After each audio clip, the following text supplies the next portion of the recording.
The Book of Destiny. Translation of Kitab-ul-Taqdeer. Author Ghulam Ahmed Parwez. Translated by Dr. Ejaz Rasool. Glasgow, UK. ISBN number 9798884207042. 12 Chapter 12, Is Rizq in Allah's Hand? Now we are entering that stage of our journey in which the doctrine of Jabr produces the most destructive effects. According to this belief, it is asserted that Allah has kept rizq in his own hand. Whoever he wishes, he can make him rich. Whoever he wishes, he can make him poor. Nothing can result from the efforts of man. Hence, there should be no envy on viewing the wealth of the rich, nor should this thought arise that we can obtain their wealth. Thinking like this is tantamount to a complaint against Allah. It is a challenge against his verdict.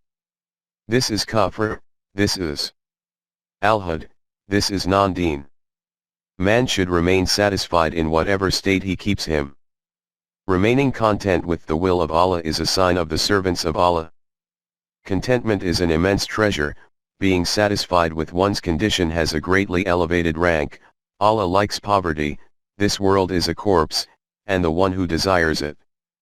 The world is a dog. It is possible for a camel to pass through the eye of a needle, but it is impossible for the wealthy to enter the kingdom of the heavens. Anbiya, saints, those who are near to God, holy men of God, all were poor. They preferred poverty for themselves. Rasulullah is quoted to have said that poverty is a cause for pride for me. In another hadith it is narrated that Rasulullah stated that Islam initially arrived among the poor, and in the end, it will also prosper among the poor. When one of his disciples complained to Baba Farid Ganj Shukr about poverty, then one day he took him to a pond. There it was witnessed that those sheep who had quenched their thirst were lying down comfortably snoring, while the thirsty sheep were coming hurriedly to the water. He said to his disciple, "My son, have you noticed the difference between riches and poverty? The one who becomes satisfied turns his face away from God. The one who remains in need, runs hurriedly towards God."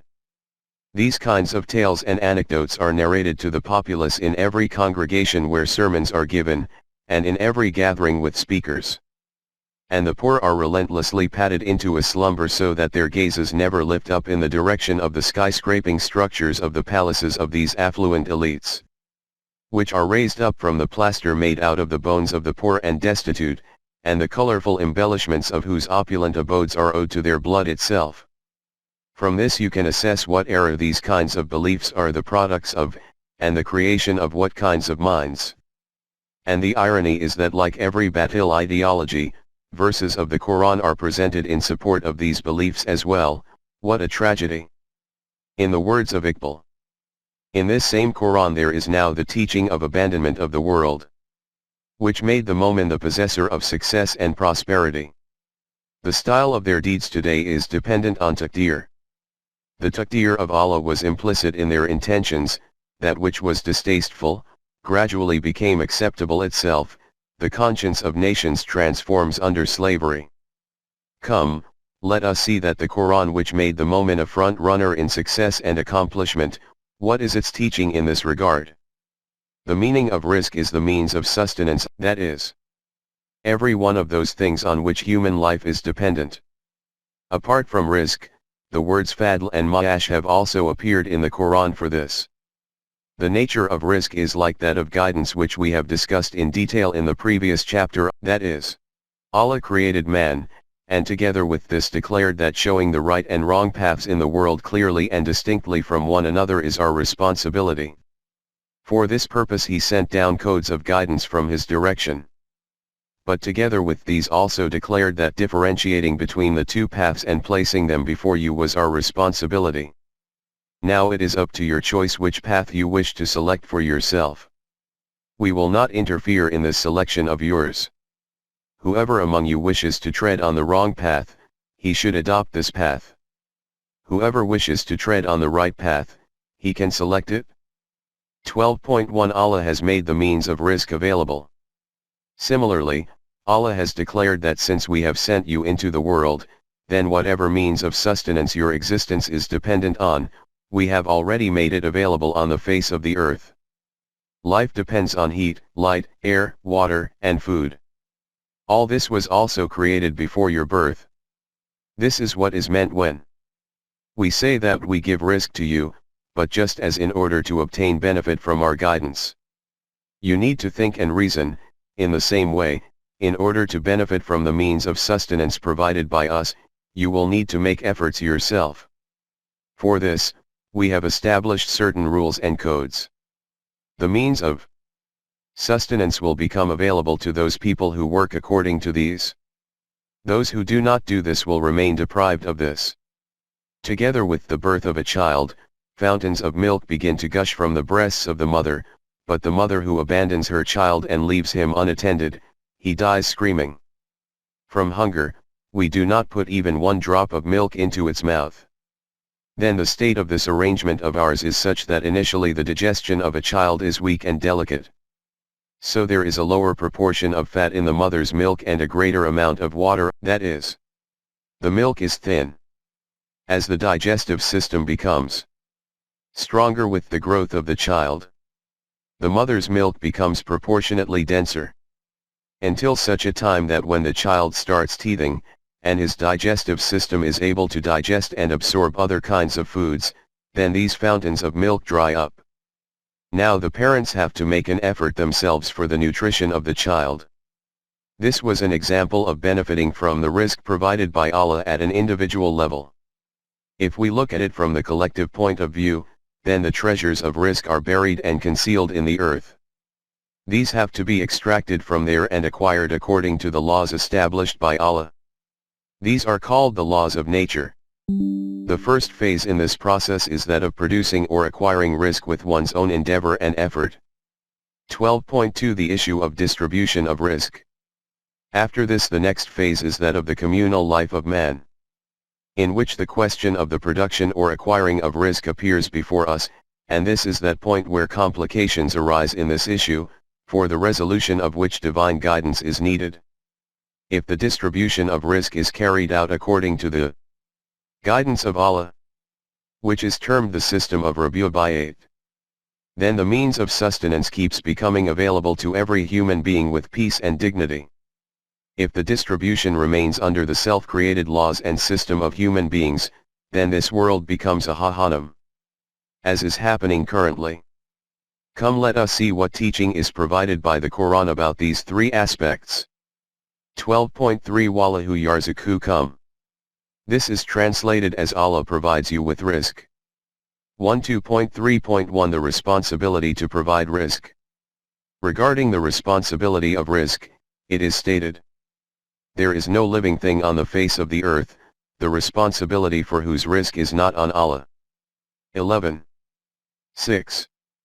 At another place, a differentiation is made between man and the rest of creation. 29.60. It is stated in Surah Al-Rum, Allah is He who creates you and provides rizq. 30.40.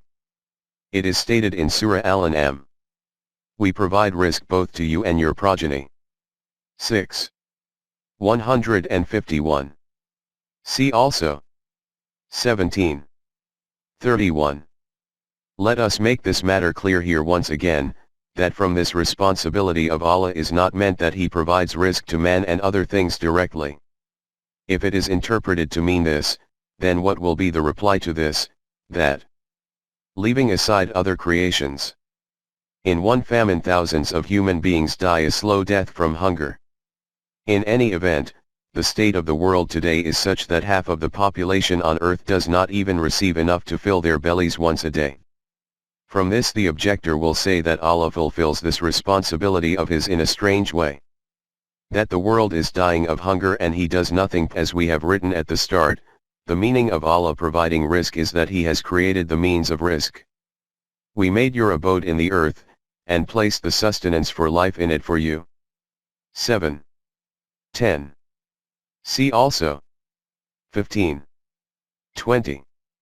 12.4 The natural system for the production of risk. The potential for producing food from the land was placed in it and rain was brought down from the sky. In this way the means of sustenance was provided for you. Allah created the heavens and the earth, then He brings down rain from the clouds, and from this makes risk available to you via the crops from the land. 14:32. At another place it is stated that He provides risk for you from the earth and the heavens. 35:3. The Quran has reiterated this reality at numerous places. At some places it is stated that if Allah dries up these sources of risk, then say, who can provide you with risk? Other than Allah, no one else even possesses this power. Qudrat. That He can produce the means of sustenance. 16:73, 29. 17. It is stated in Surah Taha. We provide you with risk, we do not ask for risk from you. 20. 132. See also. 51. 57. The capacity for production of risk from the land is limitless. But at any one time, risk can only be acquired from this according to a particular quantity. We have treasures of everything present with us, but we send these down. Bring these out. Each one according to a known qadr. 15. 21. The words known qadr are worthy of close attention, that is those estimations and scales about which knowledge has been made available, which man can discover through his own research and endeavors. At another place it is stated that we have made this arrangement according to our law of Mashi'at, Ma Yasha'u. And the rationale for this is that if this had not been done, and risk was continually taken out from the earth without any balance and proportion, then those people who commandeer the sources of risk would have created chaos in the world. 42:27. From known qadr this indication becomes apparent that the potential of the land to produce risk is beyond measure. But the acquisition of risk will be according to the knowledge, ability, and effort of man. From here, we take another step forward. 12.5 The conditions to acquire risk. What the mutual connection is between human toil and effort, and the sources of sustenance bestowed by Allah and the obtaining of risk from them, is noted in Surah Al-Waqi'ah in a very attractive and comprehensive style. It is stated, just ponder on the cultivation you engage in, how much is your effort in this, and what are all the things that our law of nature does. You plow the field and place seed in it. Now say, who causes a crop to grow from it? Is it you that does this, or does this take place according to our law? Then after the emergence of the crop, who provides protection to it? It may happen that some disaster may occur due to which the ripened crop becomes destroyed. Destroyed in such a way that you sit with your head in your hands, and say to each other that we are totally ruined, completely destitute and doomed. Leaving aside obtaining grain from this field, our hard work and seeds have also gone to waste. Then reflect on this water on which not only your agriculture, but your own life also depends. Is it you that brings it down from the clouds as rain, or is it our law of Rabu'bayat that does this? These clouds become formed from the water of the oceans, which is so brackish that it can neither be used for drinking, nor for agriculture. Just reflect that if rainwater also remained briny like this, then what could you have done? It is astonishing why you do not reach the correct conclusion on such a clear and straightforward matter by thinking along these lines, and why you do not value and appreciate the system of Allah. In the same way, reflect on this fire which you kindle and make use of in so many ways. Say, is keeping the potential of heat in this manner within the branches of green trees your skill, or is it our laws that do this? It is we who have created all this.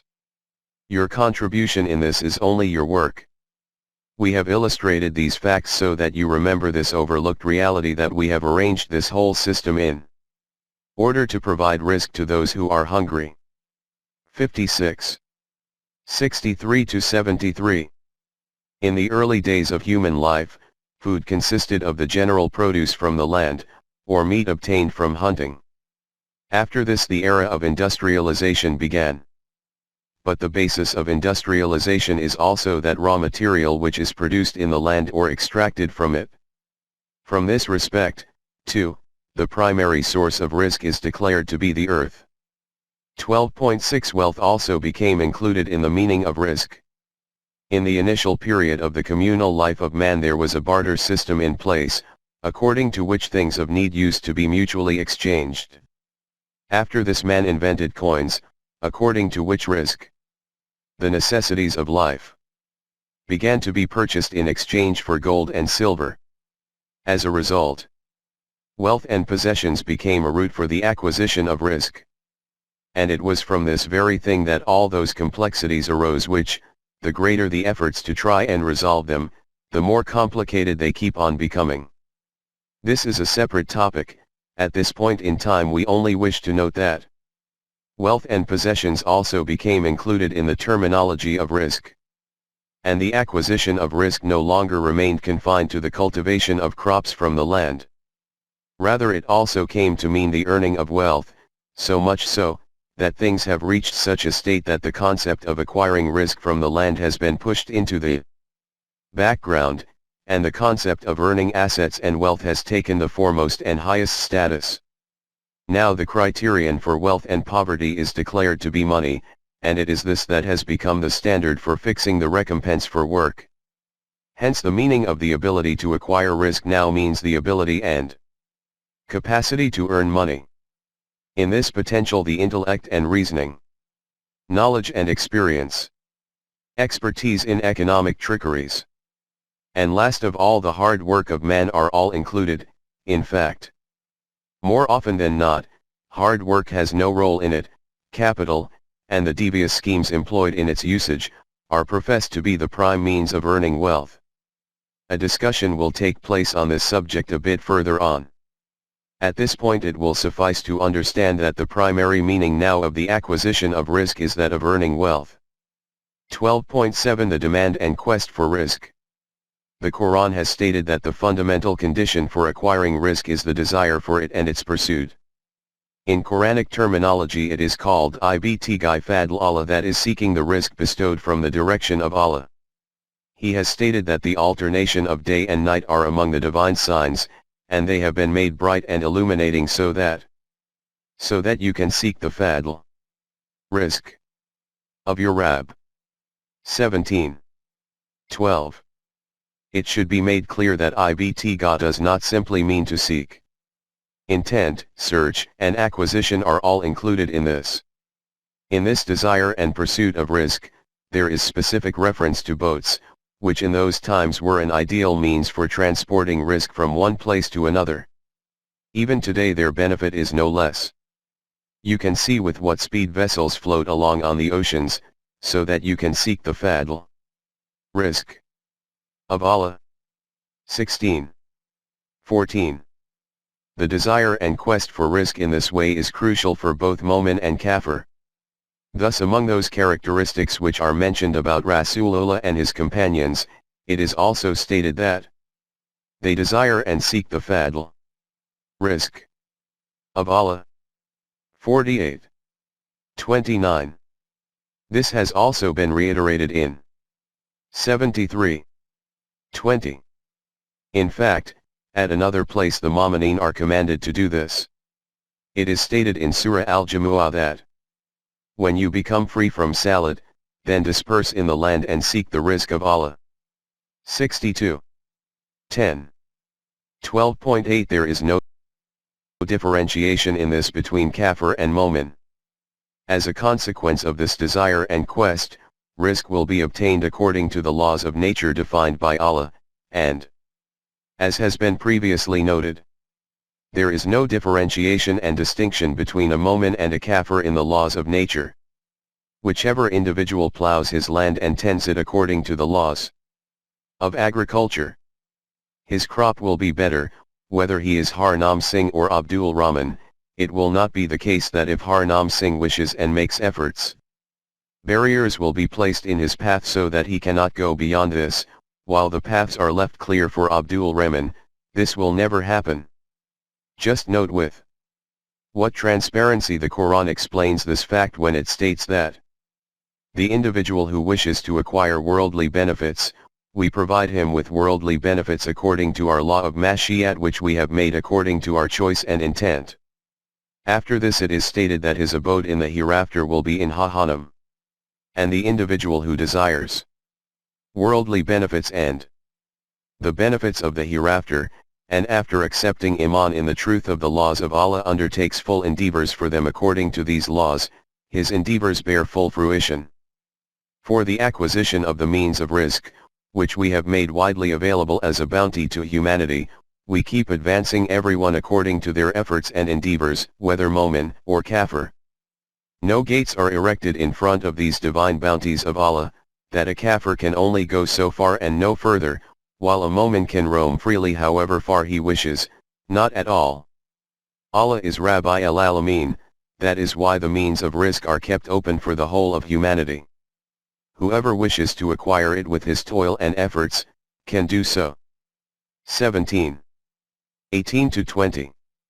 This same reality is illustrated in Surah Al-Shura in these words. Whoever desires the tilth of the hereafter. Future.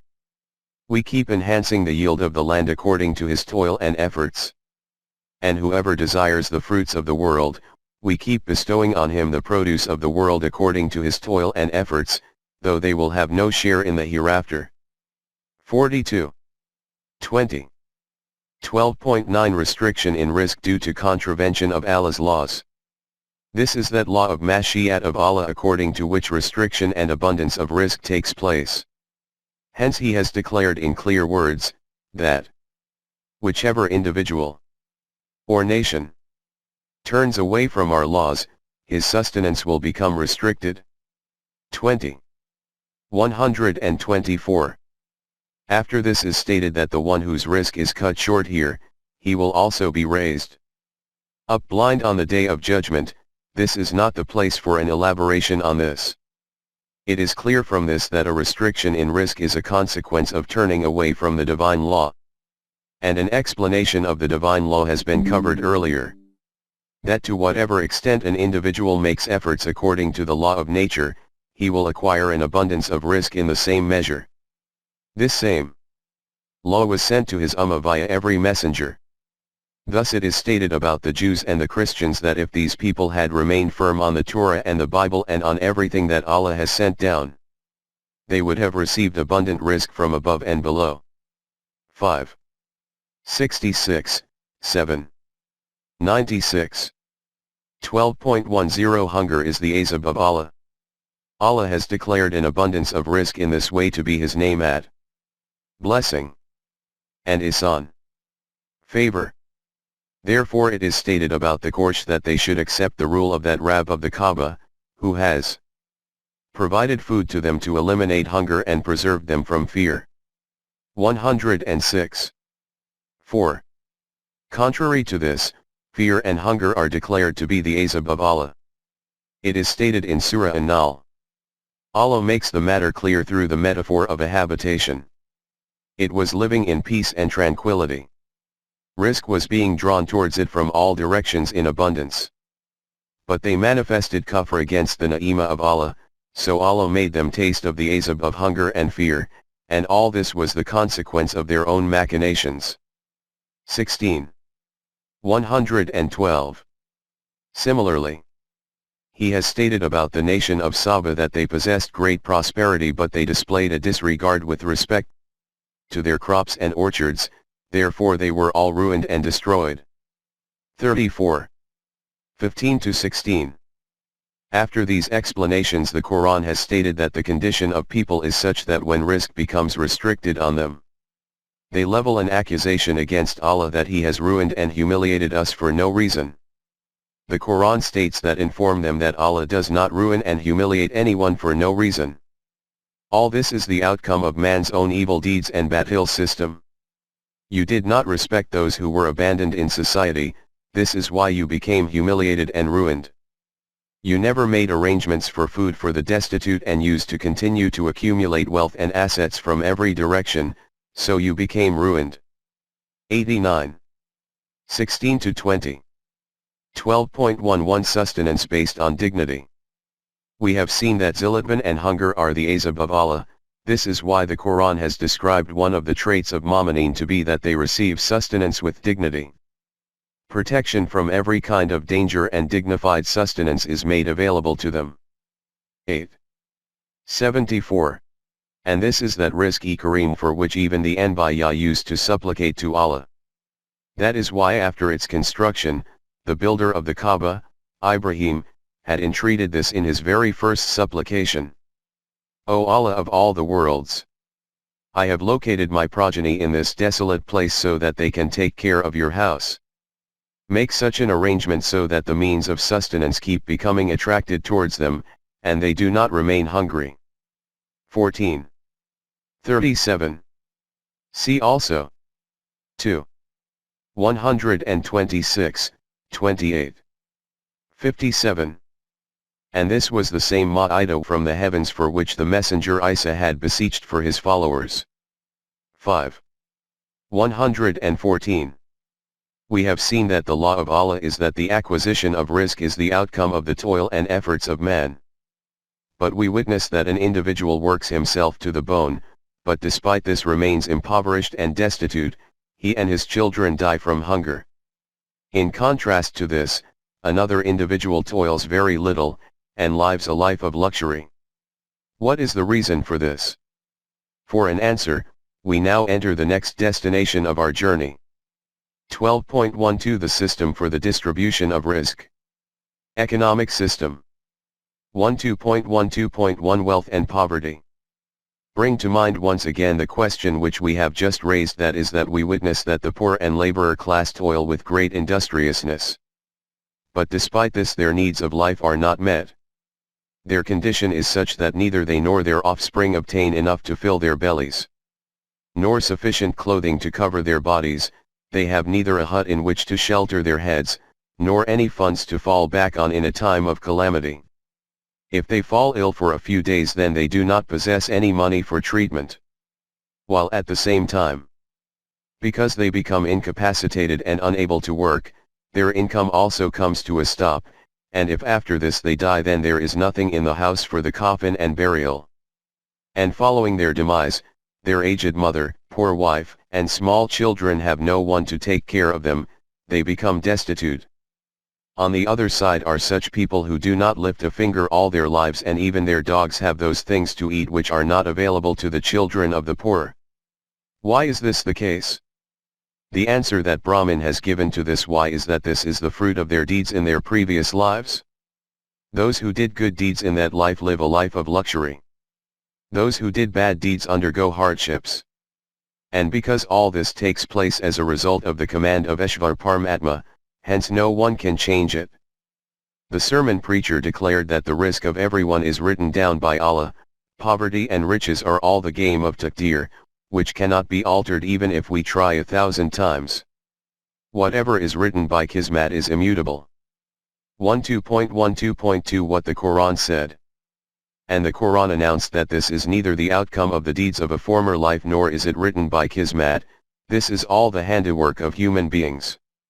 The matter is clear. A poor man purchases the items for a dowry for his daughter using his lifetime earnings.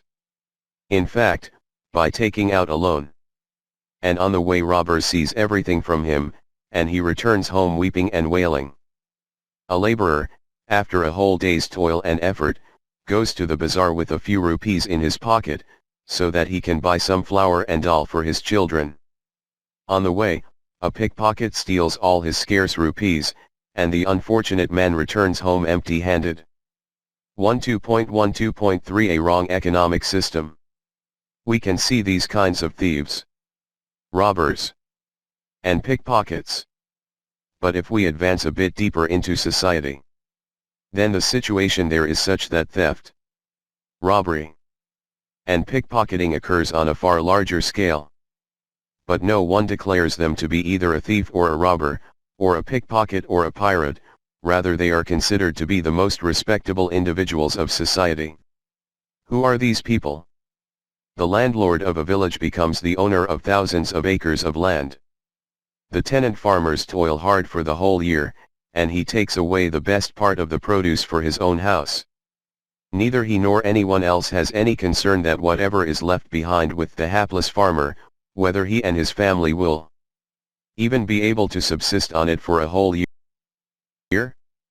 The owner of a factory, sitting at home, keeps accumulating millions of rupees, and those through whose efforts this money is acquired do not earn more than a few rupees each day. When it is put to him that this is an injustice to the labor class, he retorts with great haughtiness that this is not injustice, this is exactly what justice is, I pay them their fixed wages fully and on time. No one questions who has determined this wage from which they cannot even obtain 2 square meals, and according to what principle and law. When a laborer goes to the market with a few rupees so that he can buy flour and dal from there for his family, he asks the shopkeeper, "Oh brother, yesterday you sold me the dal for 2 rupees per kilo, why are you asking for 2.5 rupees today?" He replies that its rate has gone up today, if you want it then buy it, otherwise go elsewhere. And this matter is not understood by anyone how the rate goes up by itself, and if it does not go up by itself, then who increases and decreases it? These and other questions of this kind have just one answer, and that is that all this takes place according to that economic system which human beings themselves shape. There is neither the hand of Taqdeer in this, nor any link to the deeds of a previous life of human beings. Allah created rizq but did not keep its distribution in his own hand. The system of distribution of rizq is called the economic system. For this he bestowed principles and laws through wahi, and announced that if the distribution of rizq is carried out according to these principles, then no human being in the world will remain deprived of the needs of his life. But if human beings carry out its distribution according to the system devised by themselves, then such imbalances will become created in the society due to which the human world will descend into a den of beasts. 12.13 The economic system of the Quran. This is not the place to go into a lengthy discourse about the principles and limits which the Quran has specified for this economic system. It is a subject in its own right on which I have written a great deal in detail. At this point in time a few fundamental points will suffice. 1. The fundamental resource of rizq is land, which has been made the means for the provision of sustenance for the whole of mankind, hence the question of having personal possession over this does not even arise. This is the reason that the Quran has explicitly declared the earth to be Ardullah. 11:64. That is, called it the earth of Allah, and has clarified that has created for you all things that are on earth. 2:29. In other words, no one can have ownership over the land. Whatever lies within it, the means of sustenance, has been created by Allah for the benefit of the whole of mankind. The means of sustenance resides in this for all of you. 7, 10, 15, 20. In other words, the means of rizq for the servants of Allah. 50. 11. Therefore it should remain equally available for all those who are in need. 41. 10. These people who call themselves owners of the land, their reality is nothing more than that in some era during a wrong system, someone had drawn lines around tracts of land and had declared that these are in my ownership. Following this ownership of his either became transferred continuously as a legacy, or he sold it into the hands of another. It is obvious that the thing whose ownership was batil from the start, how will it be able to be declared as hacked legitimate? Through inheritance, or through buying and selling. In the Quranic system, land does not remain in the personal ownership of anyone. It remains in the control of the society. And the system of the state makes such arrangements that the maximum produce should be acquired from it and that it is distributed according to the needs of the people. 2. Man invented coins, currency, so that the movement and transportation, or the buying and selling of the means of sustenance is facilitated due to this, instead that an individual should load his cart with sacks of wheat and take it 50 miles away, and from there bring back a bale of cloth in exchange. It was easier that by selling sacks of wheat in his own place, he goes and purchases cloth from another place. The invention of coinage occurred for this purpose, but people began to accumulate it and hoard it, and began to usurp the earnings from the labor of others on the back of this. In economic terminology you can understand it as this, that now the recompense was not of the work but became that of the capital. This is called the capitalist system, that is, that system in which capital keeps on automatically multiplying itself. In the terminology of the Quran this is called riba, which is a declaration of war against the Quranic system of sustenance. 275 to 279. The Quran has declared in clear words that the accumulation of wealth is like providing fuel for that hell in which humanity burns and becomes reduced to a heap of ashes. 9. 34 to 35, 70. 15 to 18. This should remain in circulation in society, and that, too, in such a way that it does not just remain in circulation within the upper echelons, just like the circulation of blood it should flow throughout the body. 59. 7. Therefore, in a Quranic society money does not remain with anyone beyond their need. 219. 3. The abilities to produce rizq, that is, to do work, are different in different people. This difference in abilities should only be for this purpose, that the various tasks of society are accomplished with ease. This is called the distribution of tasks. 43. 32. Individuals with different abilities should work according to their respective ability and capacity, and its outcome, the means of rizq, should be distributed according to the needs of everyone. 16. 53, 16. 71. The system in which this mentality takes birth, that whatever I have earned is the result of my own skill, why should I give it to others? 28. 78. Is Quraniyat, the godless system of capitalism. The Quran declares that it is this very mentality which is the root of all fitna, and the cause for the unleashing of fasad in the world. 39. 49. 4. The government which brings this kind of economic system into play is one which is established for the implementation of the laws of Allah. This is called an Islamic state. When Allah had stated that we are responsible for providing rizq to you and your progeny, then this duty of His becomes fulfilled through the hands of this government. In this state no individual remains deprived of his needs of life, nor does anyone retain any wealth beyond their needs. 5. This government becomes established through the hands of those people who make this covenant with Allah, that we sell our wealth and life into the hand of Allah. And in return for this, Allah promises to bestow them with Jannat. 9. 111. In worldly life, this Jannat is shaped through the hands of the Islamic State, and the Jannat of the hereafter according to the law of Mashiat of Allah. This is that system in which no individual has to shed tears over his taqdeer, because in this no one's need remains unfulfilled. In this no one is dependent on anyone, nor is the subject of any other human being, hence in this everyone receives rizq-e kareem, that is sustenance with dignity. Rizq is obtained under a batil system too. But in this the condition of the upper oppressive class is such that the abundances of rizq obtained without any toil or effort makes them drunk with the intoxication of power. And in this way that society becomes destroyed.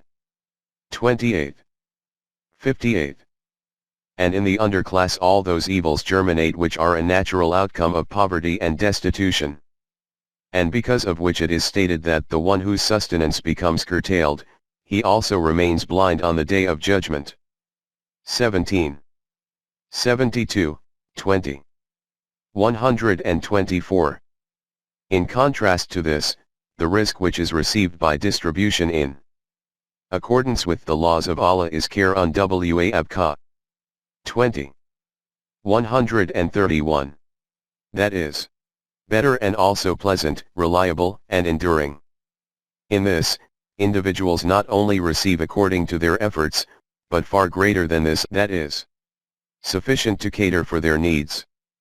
In connection with this, it is stated that this society is established for this purpose, that Allah gives them recompense in a balanced way for their works, rather He bestows with His fadl more on them than their efforts. 24. 38. Thus Allah bestows so much on them that the worldly standards for fixing remuneration for work are left stunned. The criterion for defining this remuneration is totally different from their evaluations and calculations. This is that divine standard in view of which Allah has declared Himself to be the best of those who provide rizq. 23. 72, 62. 11. Rizq is also obtained in a non-Allah system, but the nature and form of the rizq which is obtained in the system of Allah is quite different.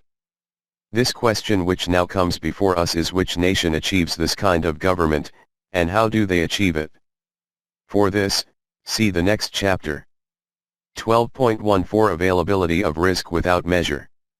The following reality appears before us from what has been detailed in the previous pages, that a. When Allah created man, together with this He also made the sources and means of rizq available. b. But rizq can only be acquired from these sources and means through toil and effort, that is, according to the laws of nature. c. The issue of distribution of the rizq which is acquired is very important. This can neither be resolved through the laws of nature, nor through human intellect and reasoning alone, for this the guidance of wahi is needed. d. The comprehensive term used by the Quran for both the laws of nature and the laws of wahi is the mashiat of Allah, that is, those laws which Allah has established through His will and intent, His wish and mashiat. e. In the matter of rizq, wherever man yasha appears in the Quran, if Allah is the operator it will mean that Allah brings about restriction and abundance of rizq according to His laws of mashiat. And where the operator is man, then it will mean that those people who obey the laws of mashiat will obtain rizq in abundance and with dignity. Those who contravene these laws will suffer in the humiliating punishment of poverty and deprivation. In relation to this, cast another eye on section 12.5 in which the conditions for obtaining rizq are documented. In light of these explanations, the meaning of man yasha will become clearly evident. 12.15 The correct meaning of man yasha. Describing a Quraniyat mentality, it is stated in Surah Al-Zumar that the condition of man is also strange. When trouble descends on him, he begins to beseech Allah, and when prosperity and an abundance of rizq become available, then he becomes arrogant and declares that I have achieved this as a result of my skill. Therefore how can anyone else have a share in it, whereas it is this very mentality which is the root of all conflicts and the fundamental cause for the creation of imbalances in human society. But the problem is that most people are not aware of this fact. This mentality is neither confined to one individual, nor to men of one era. The capitalists of every era have been repeating the same thing. But together with this, history will also provide evidence of this fact that the outcome of such a mentality is nothing other than ruin and destruction. The destructive outcome of their wrong path appears before them, and this law of ours, that the outcome of a wrong economic mentality and system is destruction, was neither applicable to any particular era, nor confined to a particular nation. O Rasool! Among your own nation too, which is being addressed, those people who adopt this kind of path of injustice and subjugation and exploitation and appropriation, their end will also be the same. These people will never be able to defeat our law of requital. 39. 51. Up till now we have seen that the Quran has declared that these kinds of destructions appear as a result of the deeds of human beings themselves. After this it is stated that do these people not know that Allah bestows rizq in abundance, according to His law of mashiat, and gives it in full measure, according to His law of mashiat. There are signs in this for each one of those nations which has conviction in the truth of the laws of Allah to reach reality. 39. 52. According to prevalent translations this verse will be translated as this: Do these people not know that Allah enlarges risk for whoever He wishes, and constricts the sustenance of whoever He wishes? In other words, it has been continuing to be noted from before that we have an immutable law according to which risk is made abundant or narrowed down. Even now the same will take place according to this very law. To declare after this that we do not have any law or procedure with us, that we restrict the sustenance of whoever we wish and we give abundant risk to whoever we wish, will not only be illogical but will be mutually contradictory and opposing. And when the situation is such that there is no procedure or law in place for the abundance and restriction of risk, it depends on the wish of Allah, that is, He bestows abundant risk on whoever He wishes, and He narrows down the sustenance of whoever He wishes, then it also becomes meaningless after this to proclaim that there are signs for Mu'mineen to reach the reality in this matter. This will only be proclaimed in that situation where the aim is to inform us that all this takes place according to principles and procedures. And the historical accounts of past nations provide evidence of this. Hence, the meaning of this verse will be that this is our law for the abundance and restriction of risk. Whichever nation adopts a path according to this law, it will acquire abundant risk. Whichever one goes against it, its risk will be narrowed down. This can be summarized as, according to this law, whichever individual wishes to obtain abundant risk, he will acquire plentiful risk. The one who wants barely enough sustenance, he will receive sustenance accordingly. And if in this verse 39:52, Allah is declared to be the operator, then its translation will be like this, that Allah gives abundant risk according to His law of Mashi'at, and narrows down risk according to the same law of His. 12.15.1 The example of Quran. In Surah Al-Qasas this reality is explained by referring to Quran. And it is stated that after seeing the end of Quran, those people who used to view him with envious gazes during his period of prosperity, spontaneously uttered, undoubtedly the abundance and restriction of risk takes place not according to man's own views, but takes place according to the law of Mashi'at of Allah. 28:82. Similarly, it is stated in Surah Al-Rum that when we bestow risk in abundance on man, then he becomes very haughty, and when privation visits them due to their own deeds, then they fall into despair. After this it is stated that whoever wishes to acquire abundances of risk, he should act according to this law. Whoever wishes to remain in privation, he should go against it. From this the meaning of liman yasha'u becomes very clear. Hardships due to sparseness of risk are the outcome of the handiwork of men themselves, due to their wrong system. 36-37. It is stated in Surah Ar-Ra'd that those people who sever the agreed covenant with Allah, and instead of viewing and turning mankind into one brotherhood, divide it into classes, their end is destruction. After that it is stated that the abundance and restriction of risk takes place according to the law of Mashi'at of Allah. 13:26. According to this law, any individual or nation can acquire risk of whatever kind and whatever scale they wish. In Surah Bani Israel, after giving details of a balanced character in society, it is stated that the matter is clear-cut: whatever kind of society you establish, the abundance and restriction of risk will be according to that. 17:30. There will be an abundance of risk in the society in which there is good behavior and pleasant interactions with your close associates and the wider population. Whereas economic imbalances will be created in the society in which the situation is such that every man is fending for himself. 12.16 What is meant by Anfaq? The basis of economics in the society which is shaped according to Quranic values is on Anfaq. This term of the Quran is very profound. Its root is NFQ. In olden times money was kept in a sack or a small money bag. It is obvious that though the upper part of the sack or money bag was open so that coins can be put into it, the lower part was closed so that money does not fall out from it. In contrast to this, That tube whose both ends are open was called an ayufkan, that is, in which money is continually inserted at one end and it keeps coming out from the other end. From this the meaning of anfaq will become understood, that is such an economic system in which risk does not remain closed off at one place but remains open for the requirements of the needy. And kept open also for the sake of Allah. Fabi lillah. That is, without thought of any recompense, keeping the outcome of one's own work available for meeting the needs of others. Hence, it is stated in Surah Al-Baqarah. They ask you, how much wealth should we keep available for others? Say to them, all that which is beyond your own needs. 219.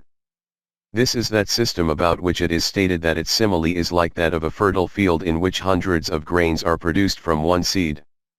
See in what a joyful style the blessings of anfaq fi sabilillah are described in verses 261 to 267 of Surah Al-Baqarah. At other places it is termed as giving a loan to Allah, which is paid back multiplied many times. 245. In this connection, it is stated in Surah Saba. Say to them that the abundance and restriction of risk takes place according to the law of Mashi'at of Allah. And that law is that the greater the extent to which you keep risk open, the more it will be returned manifold. Remember, Allah is the best amongst those who provide risk. 34. 39. 12.17 Risk beyond measure.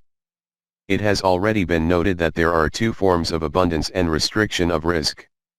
The first is to produce and acquire risk according to the physical laws of Allah, the laws of nature, using knowledge and intellect, toil and effort.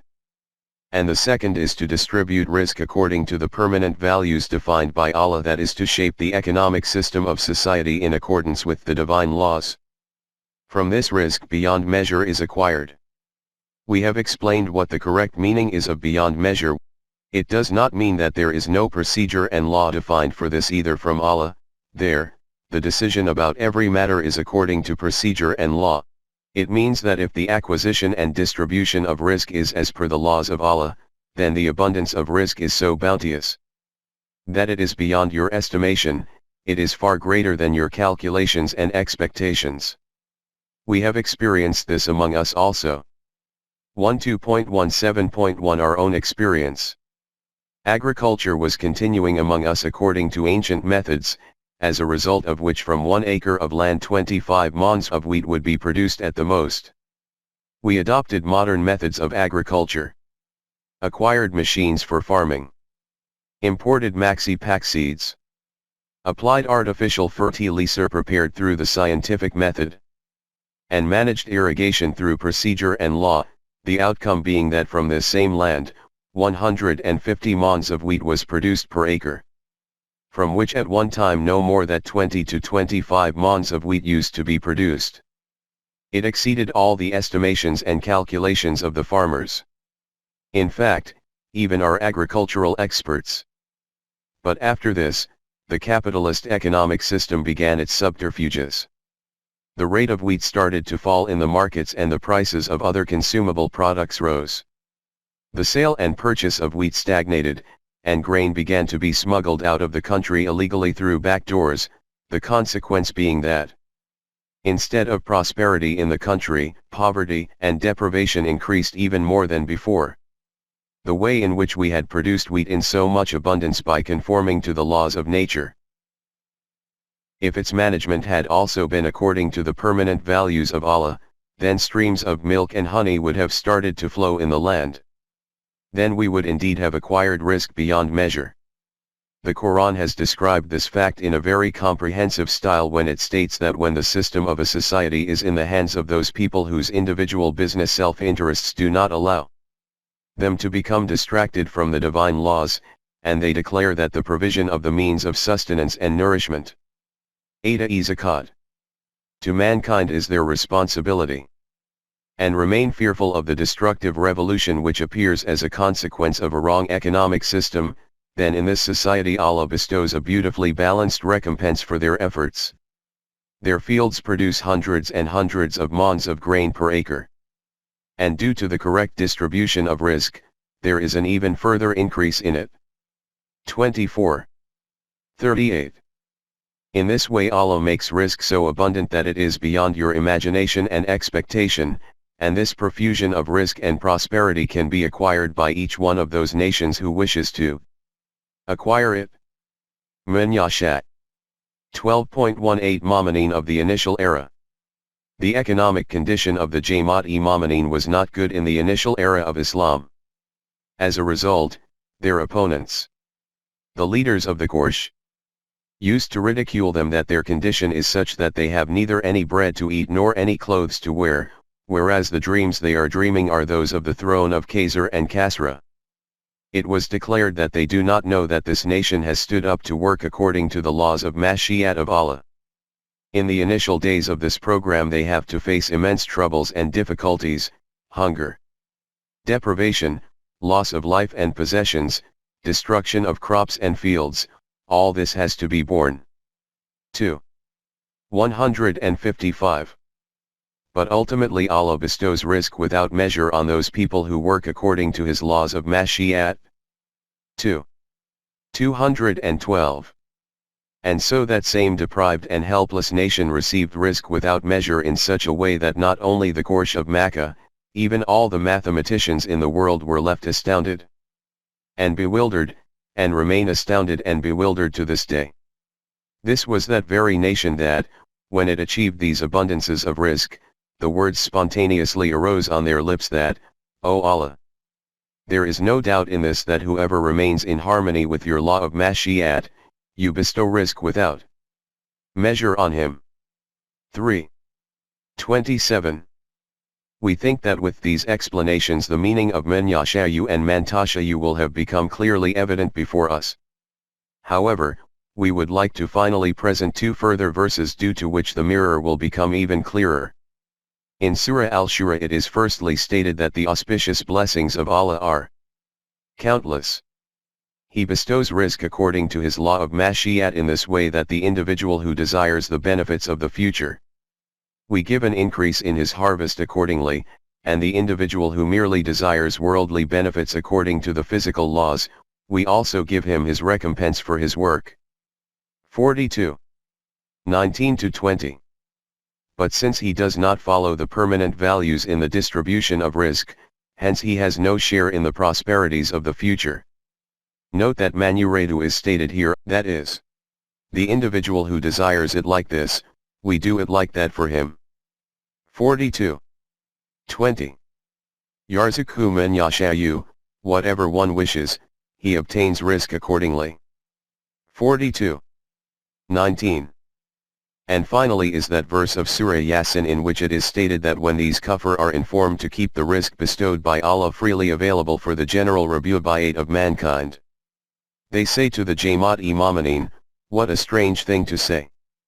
Allah has kept the abundance and restriction of risk in His own control, He can give plentiful risk to whoever He wishes, He can keep poor and deprived whoever He wishes. These poor and destitute ones are deprived because Allah does not wish to provide them with plentiful risk. So when you tell us to provide them with food, then this will be against the wish and mashi'at of Allah. If He does not wish to keep them hungry, then He should provide them with risk Himself. In response to this it was instructed to inform them that how greatly misguided you are that you take yarzuqhu man yashayu to mean this. 36. 47. Allah neither gives an abundance of risk to anyone for no reason, nor kills anyone with hunger. Risk is acquired according to His law of mashi'at, both in abundance as well as a restriction. Whatever kind of risk one desires, he should work accordingly and establish a corresponding system. 12.19 Allah has bestowed fadl in risk on some over others. 16. 71. Before we take a step towards the next stage from here, it is essential to examine those two verses from which the prevalent ideology of Qismat or Taqdeer in the matter of risk becomes strengthened due to not having their correct meaning before us. One of those verses is 16. 71. Whose first part has been noted above. The conclusion drawn from this is that when we observe that some people have superiority in risk over other people, then this is the decree of Allah. This is bestowed by Him, hence riches and poverty are in the hand of Allah. In the matter of risk, the issue of superiority over one another applies to nations as well as individuals. That is, we observe that some nations in the world are very prosperous, and compared to them other nations are very backward. Likewise, there is a substantial difference in the abilities and capacities to earn risk among different individuals. If this difference is simply a creation by Allah, then, according to the proponents of the doctrine of Jabr, why is it wrong to assume that Allah has kept risk in His own hand, and that man has no choice in this? 12.19.1 The correct meaning of Fadallah. In this connection it is essential to first of all understand the correct meaning of Allahu Fadallah. As has already been discussed, in order to understand the Quranic meanings correctly it is extremely important to bear in mind the context in which they are written. For example, when it states that Allah does this in the domain of calc, then from this is not meant that He does this devoid of any procedure and law. Its meaning is that Allah does this according to His law of Mashi'at. For example, we have seen in the previous chapter that Allah has declared that He put seals on their hearts. And after that the Quran informs us that the wrong deeds of human beings themselves, by becoming rust, become imprinted on their hearts, as a result of which their potential to think and understand becomes suspended. Many other similar examples have appeared before us.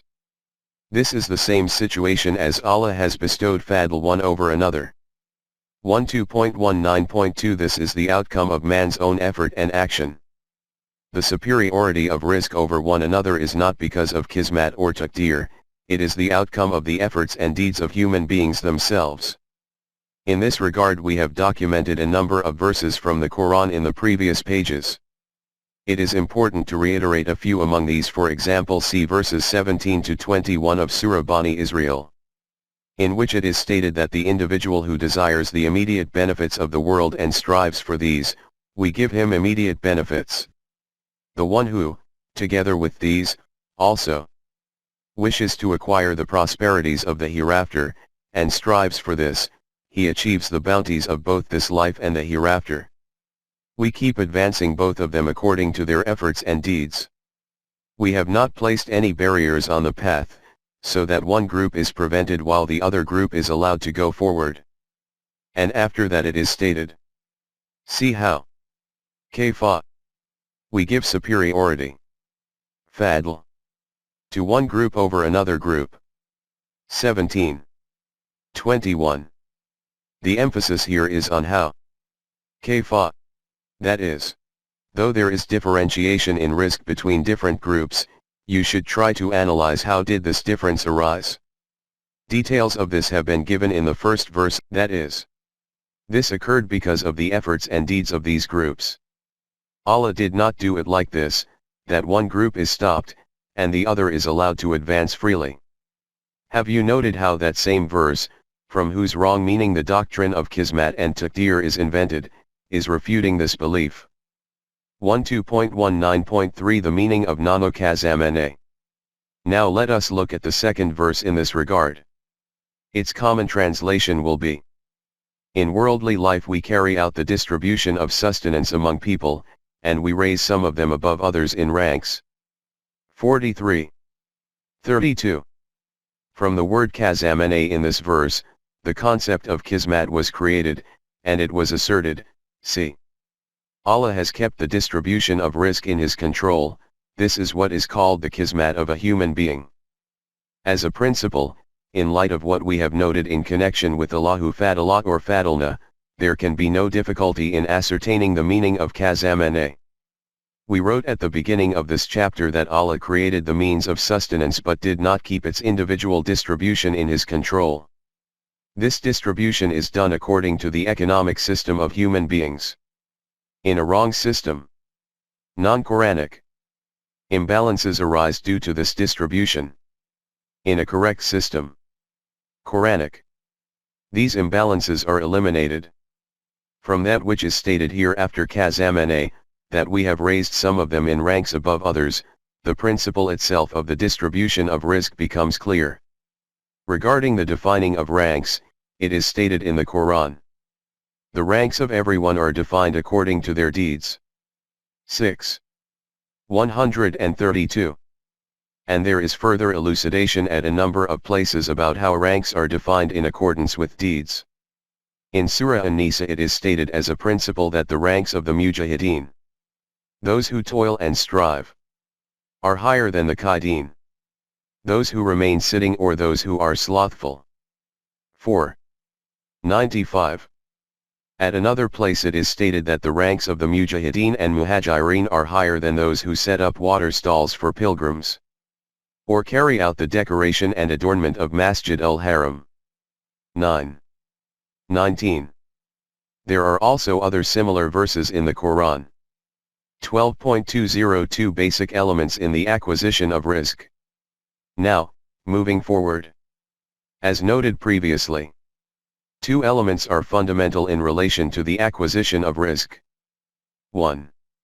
Those resources and means which are obtained freely and without any return from the direction of Allah, for example land, and whatever is contained within it, light, heat, air, water, etc., which Allah has termed as na'ima. 2. And human toil and effort. As far as the first aspect is concerned, this is not equal in every part of planet Earth, snow-covered tracts and frozen oceans in the poles, mountainous regions, forested areas, deserts, and on the other side green and lush landscapes, and fertile arable zones. Within these there is a difference in the productive potential of the land and also variability in the climate and environment. The effect of this also impacts the nations living in these areas. This is that distribution over which human beings fundamentally have no choice, though the consequences of this variation can be reduced and gradually eliminated through toil and effort. As far as the second aspect, toil and effort, is concerned, it is dependent on the choice and intent of man himself. The distribution of risk in nations takes place through a combination of these two elements. 12.20.1 Differences in the potentials of individuals. Now let us turn to individuals. It is our observation that certain people have far greater abilities and others have fewer. And it is due to these that there is a difference in their earnings. The reasons and causes for this difference and variation in abilities are briefly as follows. 1. Some cognitive limitations are transferred to children through inheritance. 2. Some defects are those which become created within a foetus prior to birth. As has already been said, these limitations and disabilities are physical and related to the machinery of the human body. As science continues to advance, options for the prevention and rectification of these are continuing to emerge. We cannot say at this stage that gradually such a time may come when all children will be born with equal abilities. But it is a recognized fact that these differences are gradually decreasing. Hence their connection is not with some immutable taqdeer. 3. The initial training and education of a child and the environment in which he is brought up. 4. The resources and means for the nurturing of the abilities of children. Institutions of education and their scholastic syllabus. Furthermore, taking care of their health, psychological evaluation, etc. 5. Opportunities for the utilization of these abilities, the problems of supply and demand, etc. It is obvious that these matters are related to society, that is, individuals do not have full control to make their choices freely in these, they are constrained at the hands of the system of the society. But the question of taqdeer or kismat fixed by Allah does not arise here either, because the establishment of a correct society is also counted by the Quran as being among the na'ima of Allah. Hence, the Quran declares the benefits, advantageous positions, which individuals acquire as a result of a balanced society to be the na'ima of Allah as well. It follows that there are two basic factors which are applicable in the acquisition of risk. A. Human effort and action, and B. The na'ima of Allah, whether these are basic resources and means of risk, or the advantages acquired by individuals due to the balanced organization of society. 12.20.2 Society is responsible for this. The question which arises is that, though they themselves are not responsible for those losses which a nation or individuals reap due to the scarcity of the ni'mah of Allah, those nations fall behind other nations. Compared to other individuals, those individuals live life at a lower level. Who is it that is responsible for this? The Quran declares that it is the system of the society, or the world, which is responsible for this. If this system is established on the foundations of the permanent values, then no differentiation appears in the circumstances and ranks of nations or individuals because of this difference.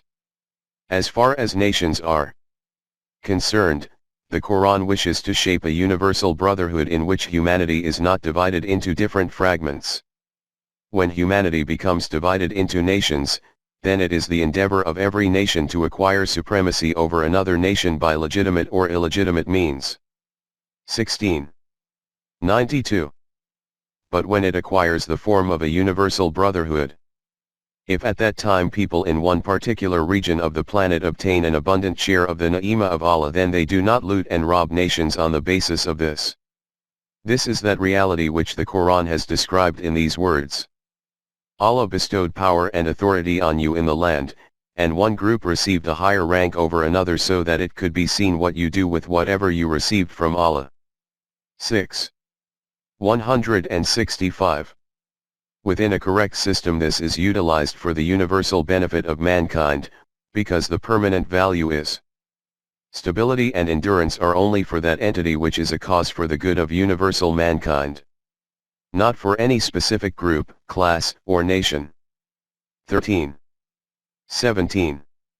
Now remains the issue of those people who possess different abilities.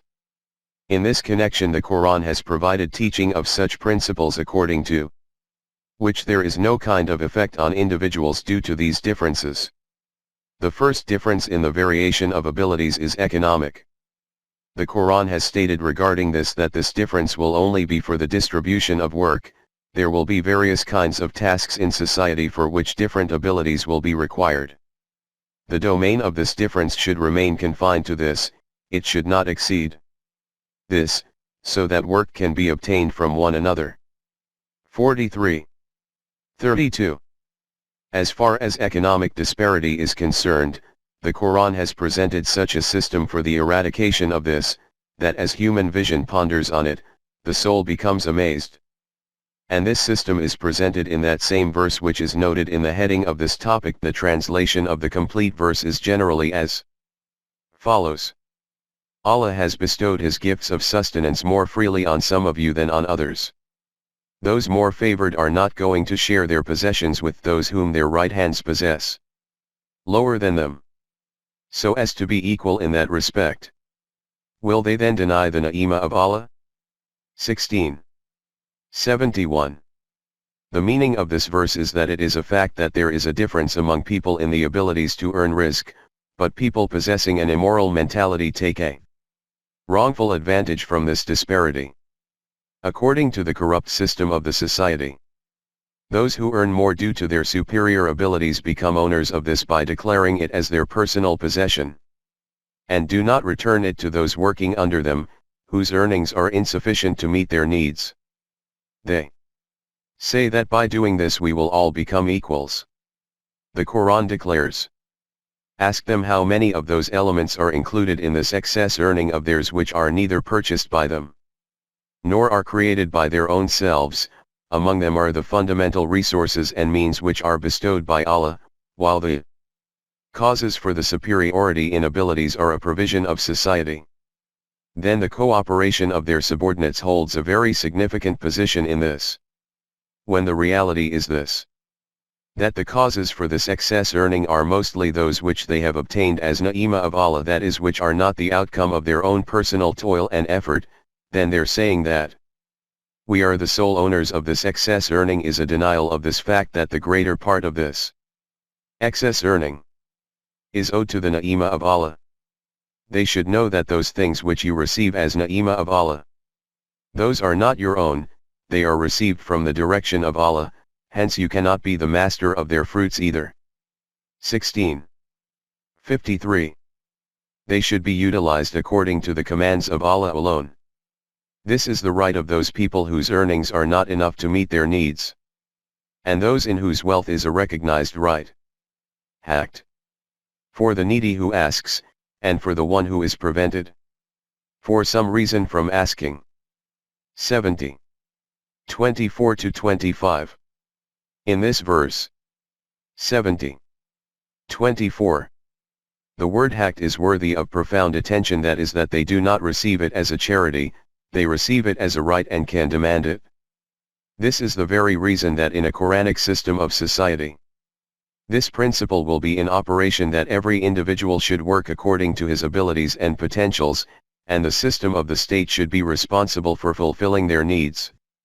Have you observed how in a correct Quranic society, the variation in abilities does not impact the condition of individuals in any way? 12.21 The criterion for eminence. As far as the question of respect in society is concerned, according to the Quran, wealth is not at all a criterion for human respect and dignity. According to the permanent values bestowed by the Quran. 1. Every human child, merely due to being human, is deserving of equal respect and dignity. 17. 70. 2. The defining of ranks within society is based on the deeds of every individual, on eminence of character and conduct. 6. 133. 3. The one who is most worthy of honor and eminence is he who obeys the laws of Allah the most. 49. 13. Therefore, when there is no effect on their circumstances and conditions as a result of the differences in the abilities of individuals, then this question as to why this difference exists does not even arise. This question arises in a wrong society in which this difference influences not only the whole life of individuals, but every aspect even after the end of life. In such a society, people are deprived of the resources and means due to which these potentials are developed right from the start. And then they are condemned by being told that they simply have no ability, they are rejected at every step. And with this goal in mind, that their gaze should not turn towards this direction, that these people who are condemning us in this way are themselves responsible for the lack in our abilities. They are fed these sermons that this difference is from Allah. And in support of this, these kinds of deceitful logics are presented that Allah has made feet for this purpose so that they can carry the weight of the whole body, and remain covered with the dirt of the land. The head is made for this purpose, so that it can wear a royal crown. You cannot confer the status of the head onto the feet. These are those meaningless and outdated logics on which the structure of the doctrine of Jabr becomes raised. Now let us see what law Allah has established for the prosperities of the royal crown.